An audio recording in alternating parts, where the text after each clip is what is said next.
Hello everyone. TET అభ్యర్థులకు good news. వీడియోలోకి వెళ్ళబోయే ముందు మొదటగా మీరు ఈ ఛానల్ చూస్తున్నట్లయితే సబ్స్క్రైబ్ చేసుకోండి. మీరు సబ్స్క్రైబ్ చేసుకుంటే మొదటగా ఇన్ఫర్మేషన్ మీకు అందుతుంది. ఇంకా ఆలస్యం చేయకుండా వీడియోలోకి వెళ్దాం. టెట్ ఎగ్జామ్స్ రాసే వారికి ప్రభుత్వం అయితే గుడ్ న్యూస్ చెప్పిందండి.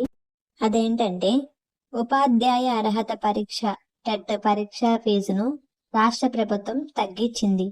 టెట్ ఒక పేపర్కు పేపర్ 1 లేదా పేపర్ 2 ఒక పేపర్కు 1000 రూపాయలుగా ఉన్న ఫీజును 750 రూపాయలకు తగ్గించింది. 2 పేపర్లకు 2000 రూపాయలుగా ఉన్న పరీక్షా ఫీజును 1000 రూపాయలు తగ్గించాలని నిర్ణయం తీసుకుంది. కాగా ఇటీవల మేలో టెట్ ఎగ్జామ్ రాసి అర్హత సాధించని వారికి ఫీజు నుంచి మినహాయింపునిచ్చింది. గురువారం రాత్రి 11 గంటల నుంచి టెట్ దరఖాస్తు ప్రక్రియ ప్రారంభం కానుంది. సాంకేతిక కారణాల వల్ల నవంబర్ 5న ప్రారంభం కావాల్సిన ప్రక్రియ వాయిదా పడిన విషయం తెలిసిందే. తాజాగా దరఖాస్తుల స్వీకరణ ప్రక్రియ ప్రారంభమవ్వగా పరీక్షా ఫీజును తగ్గిస్తూ ప్రభుత్వం తీసుకున్న నిర్ణయం వల్ల నిరుపేద మధ్యతరగతి టెట్ అభ్యర్థులకు మేలు జరగనుంది.